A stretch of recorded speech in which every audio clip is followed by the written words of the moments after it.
नमस्कार। मैं राजीव लोचन पंकज। पिछले साल 1.5 साल में गोल्ड सोना के रेट में काफ़ी तेज़ी आई है और इसको लेके आम निवेशकों की जिज्ञासा बढ़ गई है कि गोल्ड में इन्वेस्ट करना चाहिए, नहीं करना चाहिए, अब करना चाहिए कि नहीं, वगैरह वगैरह। बात तो सही है। हालांकि हम लोगों ने एक वीडियो पहले भी इस पर बनाया था, दिसंबर 24 में हम लोगों ने पोस्ट किया था। उसको देखने से थोड़ा बहुत तो ज़रूर गाइडलाइन मिलेगा जिन लोगों ने देखा होगा। बट अभी के कंटेक्स्ट में अपने इसको डिस्कस करते हैं कि गोल्ड में इन्वेस्टमेंट अभी से करना चाहिए कि नहीं करना चाहिए। तो हम लोग इसका प्रॉस एंड कॉन्स देखते हैं, मतलब क्या क्या नुकसान और क्या क्या फ़ायदे दिखते हैं, उससे निर्णय लेना आसान हो जाएगा।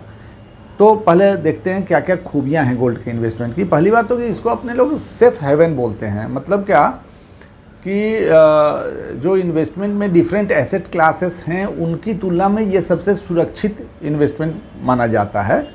हम लोग जो इन्वेस्टमेंट प्लानिंग करते हैं ना, उसमें इसको फिनंशियल इंश्योरेंस बोलते हैं कि आपके पूरे पोर्टफोलियो को थोड़ा इंश्योरेंस की भी ज़रूरत है। जैसे जीवन के लिए लाइफ इंश्योरेंस चाहिए, हेल्थ के लिए हेल्थ इंश्योरेंस चाहिए, वैसे आपके पूरे पोर्टफोलियो को भी कुछ इंश्योरेंस चाहिए, तो गोल्ड वो काम करता है। दूसरी बात कि गोल्ड का रेट बढ़ता क्यों है, तो जो मेजर कारण हम लोग समझते हैं वो है ग्लोबल टेंशन। जब जब बढ़ेगा तो गोल्ड का रेट बढ़ेगा, क्योंकि अगर ग्लोबल टेंशन बढ़ा, वो टेंशन किसी भी तरह का हो, दो अलग अलग देश की लड़ाई का टेंशन हो तब भी, और अभी जो अमेरिका में टैरिफ की लड़ाई चल रही है तो उसका भी पूरे के पूरे ग्लोबल ट्रेड पर फर्क पड़ता है। तो ऐसे मौके पर भी, तो जिस तरह का भी ग्लोबल टेंशन बढ़ता है तो गोल्ड का रेट बढ़ता है। जबकि वैसे मौके पर नॉर्मली आपका दूसरा जो इन्वेस्टमेंट किया हुआ एसेट क्लास है उसका रेट नीचे जाता है। तो इस मामले में भी गोल्ड में इन्वेस्ट करना चाहिए। और तीसरी जो सबसे इम्पॉर्टेंट बात है वो है रिटर्न की। तो गोल्ड का अगर लंबे समय का ट्रैक रिकॉर्ड देखिएगा, पिछले 40 साल का डाटा जो है उसके हिसाब से कंपाउंडेड एनुअल ग्रोथ रेट 9.5% का है, 9.5। अगर हालांकि इस 40 साल में आपने सीप के माध्यम से गोल्ड में इन्वेस्ट किया होता तो रिटर्न 10.5% का है, 10.5% का। और पिछले 10 साल का रिटर्न देखिएगा तो 11% का रिटर्न है। तो ये रिटर्न बहुत ज़्यादा तो नहीं है, इन बहुत कम भी नहीं है। अब आपके बैंक एफडी से तो बहुत ज़्यादा है।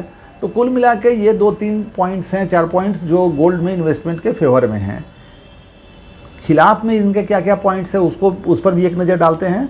तो पहली बात तो कि गोल्ड रिटर्न जनरेट नहीं करता है। समझिए, आप जब अपने इक्विटी मार्केट में इन्वेस्ट करते हैं तो आपको दो तरह से फ़ायदा होता है। एक तो क्या है कि आपके कंपनी के शेयर का रेट बढ़ा, मतलब एप्रिसिएशन, और दूसरा कि रेट बढ़ा या ना बढ़ा उस बीच में जो डिविडेंड कंपनी ने दिया वो, इसको रिटर्न बोलते हैं। सपोज कीजिए कि म्यूचुअल फंड में आपने इन्वेस्ट किया है और इंडेक्स, एक कल्पना कीजिए कि एकदम इसी लेवल पर रह जाए अगले साल 2 साल के लिए, तो अदरवाइज़ तो कोई रिटर्न मार्केट में नहीं दिख रहा है। लेकिन आपके म्यूचुअल फंड ने जिस जिस कंपनी में इन्वेस्ट किया होगा उसका डिविडेंड तो आ रहा होगा ना उस फंड को, तो आपको उतना फ़ायदा तो साथ साथ हो रहा है। गोल्ड में ऐसा कोई रिटर्न का फ़ायदा नहीं होता है, केवल एप्रिसिएशन का फ़ायदा होता है। दूसरी बात है कि आज के कंटेक्स्ट में अगर देखिए तो गोल्ड का रेट इतना बढ़ा है पिछले साल 1.5 साल में, मैंने कहा कि अब थोड़ा डिमांड कम होने लगा। जो चीज़ बहुत महंगी होगी उसमें डिमांड कम हो जाएगा। तीसरे कि गोल्ड में इन्वेस्ट करते वक्त आपको तैयार रहना होगा कि लाइक अदर एसेट क्लासेस, इसमें भी समटाइम्स नील रिटर्न या इवन निगेटिव रिटर्न होगा। अभी हाल की बात है, साल 2021 में गोल्ड ने निगेटिव रिटर्न दिया है। तो ये सब चीज़ें रोकती हैं गोल्ड में इन्वेस्टमेंट करने के लिए। अगर मुझको समराइज करना हो तो मैं क्या बोलूँगा कि जो शुरुआती बात थी, एकदम फंडामेंटल बात, हम लोग जब भी इन्वेस्टमेंट प्लानिंग की बात करते हैं ना तो उसकी शुरुआत ही होती है एसेट एलोकेशन से। मतलब क्या कि आपको डिफरेंट एसेट्स में इन्वेस्टमेंट करके रखना चाहिए। अब डिफरेंट एसेट का मतलब इक्विटी, डेट, गोल्ड वगैरह। हाँ, कितना करना चाहिए ये इन्वेस्टर टू इन्वेस्टर डिफ़र करेगा। आपकी उम्र, आपका इनकम का स्टेबिलिटी, आपका फिनंशियल रिस्क बियरिंग कैपेसिटी, आपका फिनंशियल गोल, इन चीज़ों के चलते फ़र्क पड़ेगा कि किसको कितना परसेंट गोल्ड में, कितना परसेंट इक्विटी में, कितना परसेंट डेट में करना चाहिए।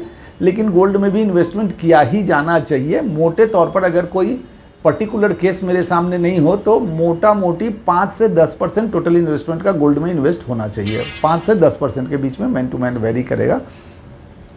और वो भी बेहतर तरीका हो कि वन टाइम नहीं करके स्टैगर्ड वे में करें। जैसे म्यूचुअल फंड के एसआईपी से तो सारे लोग परिचित हैं, तो उसी तरह से गोल्ड में भी इन्वेस्टमेंट आप हर महीने थोड़ा थोड़ा करके करें। ये बेहतर तरीका है। और ख़ासकर आज के लेवल में जब गोल्ड लाइफ टाइम हाई पर है और इन्वेस्टमेंट करने के कई तरीके हो सकते हैं गोल्ड में। मैंने पिछली बार भी बात की थी, गोल्ड ETF हैं, गोल्ड फंड्स हैं, डिजिटल गोल्ड के जो भी तरीके हैं, क्योंकि फिजिकल गोल्ड में इन्वेस्ट करने से बचना चाहिए। फिजिकल तो ऑलरेडी हिंदुस्तान के पास बहुत है। आपको एक मज़ेदार बात बताऊं, पूरी दुनिया का जो एवरेज है, अधिकतर कंट्री में 2 से 3% लोगों ने गोल्ड में पैसा लगाया हुआ है, हाउस होल्ड गोल्ड और इन्वेस्टर्स गोल्ड।